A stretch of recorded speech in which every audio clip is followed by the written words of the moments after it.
ಮೊದಲನೇ ಅಧ್ಯಾಯ. ಅರ್ಜುನ ವಿಷಾದಯೋಗ. ಕುರುಕ್ಷೇತ್ರದ ರಣರಂಗದಲ್ಲಿ ಸೇನಾವಲೋಕನ. ಧರ್ಮಕ್ಷೇತ್ರೇ ಕುರುಕ್ಷೇತ್ರೇ ಸಮವೇತಾಯುತ್ಸವಃ ಮಾಮಕಃ ಪಾಂಡವಶ್ಚಿತ್ವ ಕಿಮಕುರ್ವತ ಸಂಜ್ಞಾ.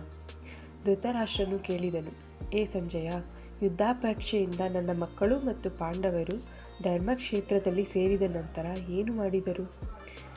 ಗೀತಾ ಮಹಾತ್ಮದಲ್ಲಿ ಸಂಗ್ರಹವಾಗಿ ಎಳಿದ ಮತ್ತು ಬಹುಜನರು ಓದುವ ಧರ್ಮಶಾಸ್ತ್ರ ಭಗವದ್ಗೀತೆ.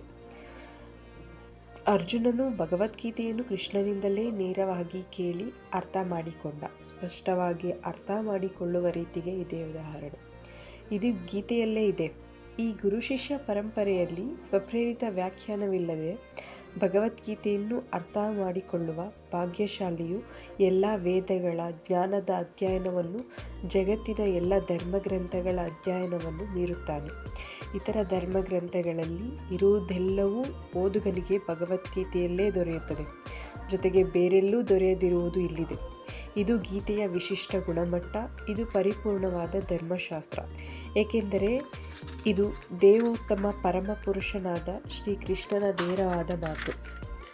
ಮಹಾಭಾರತದಲ್ಲಿ ವರ್ಣಿಸಿರುವಂತೆ ಧೃತರಾಷ್ಟ್ರನು ಸಂಜಯನು ಚರ್ಚಿಸಿದ ವಿಷಯಗಳು ಈ ಸಿದ್ಧಾಂತದ ಮೂಲತತ್ವ. ಈ ಸಿದ್ಧಾಂತವು ಕುರುಕ್ಷೇತ್ರ ರಣಭೂಮಿಯಲ್ಲಿ ರೂಪಿತವಾಯಿತು ಎಂದು ತಿಳಿಯಲಾಗಿದೆ. ನೆನಪಿಗೆ ಮೀರಿದ ಪ್ರಾಚೀನ ವೇದಯುಗದ ಕಾಲದಿಂದ ಕುರುಕ್ಷೇತ್ರವು ಪವಿತ್ರವಾದ ಯಾತ್ರಾಸ್ಥಳವಾಗಿದೆ. ಶ್ರೀಕೃಷ್ಣನೇ ಭೂಮಿಯ ಮೇಲಿದ್ದಾಗ ಮಾನವ ಕುಲದ ಮಾರ್ಗದರ್ಶನಕ್ಕಾಗಿ ಇದನ್ನು ಹೇಳಿದ.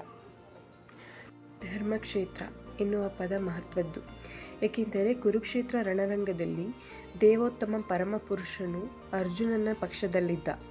ಕುರುಗಳ ತಂದೆಯಾದ ಧೃತರಾಷ್ಟ್ರನಿಗೆ ತನ್ನ ಮಕ್ಕಳು ಕಟ್ಟೆಕಡೆಗೆ ವಿಜಯವನ್ನು ಸಂಪಾದಿಸುತ್ತಾರೆಯೇ ಎನ್ನುವುದರಲ್ಲಿ ತೀವ್ರ ಸಂದೇಹವಿತ್ತು. ಅವನು ಸಂದೇಹಗ್ರಸ್ತನಾಗಿ ತನ್ನ ಕಾರ್ಯದರ್ಶಿ ಸಂಜಯನನ್ನು ಅವರು ಏನು ಮಾಡಿದರು ಎಂದು ಪ್ರಶ್ನಿಸಿದ. ತನ್ನ ಮಕ್ಕಳು ತಮ್ಮ ಪಾಂಡುವಿನ ಮಕ್ಕಳು ದೃಢ ಸಂಕಲ್ಪದಿಂದ ಘನಘೋರ ಸಮರಕ್ಕಾಗಿ ಕುರುಕ್ಷೇತ್ರ ರಣಭೂಮಿಯಲ್ಲಿ ನೆರೆದಿದ್ದರು ಎಂದು ಅವನಿಗೆ ಖಚಿತವಾಗಿ ತಿಳಿದಿತ್ತು. ಆದರೂ ಅವನ ಪ್ರಶ್ನೆ ಮಹತ್ವದ್ದು. ಅಣ್ಣ ತಮ್ಮಂದಿರ ಮಕ್ಕಳ ನಡುವೆ ರಾಜಿಯಾಗುವುದು ಅವನಿಗೆ ಇಷ್ಟವಿರಲಿಲ್ಲ. ಅವನು ರಣರಂಗದಲ್ಲಿ ತನ್ನ ಪುತ್ರರ ವಿಧಿಯನ್ನು ಕುರಿತು ಖಚಿತವಾಗಿ ತಿಳಿಯಲು ಬಯಸಿದ್ದ. ವೇದಗಳಲ್ಲಿ ಕುರುಕ್ಷೇತ್ರವು ಪವಿತ್ರ ಪೂಜಾಸ್ಥಳ, ಸ್ವರ್ಗದ ನಿವಾಸಿಗಳಿಗೂ ಪೂಜಾಸ್ಥಳ ಎಂದು ಹೆಸರಿದೆ. ಇಂತಹ ಸ್ಥಳವನ್ನು ಯುದ್ಧಕ್ಕಾಗಿ ಆರಿಸುವುದರಿಂದ ಈ ಪವಿತ್ರ ಕ್ಷೇತ್ರವು ಯುದ್ಧದ ಫಲಿತಾಂಶದ ಮೇಲೆ ಯಾವ ಪ್ರಭಾವವನ್ನು ಬೀರುವುದು ಎಂದು ಧೃತರಾಷ್ಟ್ರನಿಗೆ ಬಹಳ ಭಯವಿತ್ತು.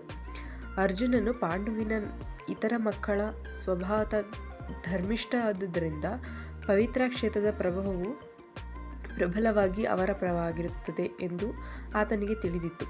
ಸಂಜಯನು ವ್ಯಾಸರ ಶಿಷ್ಯ. ಅವರ ಕೃಪೆಯಿಂದ ಆತನು ಧೃತರಾಷ್ಟ್ರನ ಕೋಣೆಯಲ್ಲಿದ್ದಂತೆಯೇ ಕುರುಕ್ಷೇತ್ರ ಯುದ್ಧವನ್ನು ಕಾಣಲು ಸಮರ್ಥನಾಗಿದ್ದ. ಆದುದರಿಂದ ಧೃತರಾಷ್ಟ್ರನು ಯುದ್ಧ ಭೂಮಿಯಲ್ಲಿ ಏನಾಗುತ್ತಿದೆ ಎಂದು ಕೇಳಿದ. ಪಾಂಡವರು ಧೃತರಾಷ್ಟ್ರನ ಮಕ್ಕಳು ಒಂದೇ ಕುಟುಂಬದವರು. ಆದರೆ ಧೃತರಾಷ್ಟ್ರನ ಮನಸ್ಸು ಇಲ್ಲಿ ಬಯಲಾಗುತ್ತದೆ. ಉದ್ದೇಶಪೂರ್ವಕವಾಗಿ ತನ್ನ ಮಕ್ಕಳನ್ನು ಮಾತ್ರ ಕುರುವಂಶದವರೆಂದು ಹೆಸರಿಸಿ ಪಾಂಡವರನ್ನು ಕುಟುಂಬದ ಪಿತ್ರಾರ್ಜಿತ ಸ್ವತ್ತಿನಿಂದ ದೂರವಿರಿಸಿದ. ಪಾಂಡುವಿನ ಮಕ್ಕಳ ವಿಷಯದಲ್ಲಿ ಧೃತರಾಷ್ಟ್ರನ ನಿರ್ದಿಷ್ಟವಾದ ನಿಲುವನ್ನು ಇದರಿಂದ ತಿಳಿಯಬಹುದು. ಧರ್ಮದ ಜನಕನೆನಿಸಿರುವ ಶ್ರೀಕೃಷ್ಣನೇ ಉಪಸ್ಥಿತನಾಗಿದ್ದ ಕುರುಕ್ಷೇತ್ರ ಒಂದು ಧರ್ಮಕ್ಷೇತ್ರವಾಗಿತ್ತು.